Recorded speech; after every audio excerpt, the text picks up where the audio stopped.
Rốt đại lên cây nó cũng bao cái nào chơi vậy?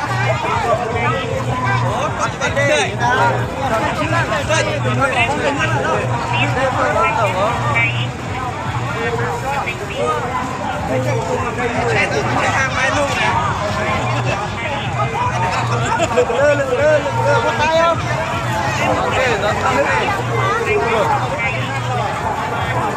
Lực có tay nó. Lực ở tay đang nổi việc. Đang nổi.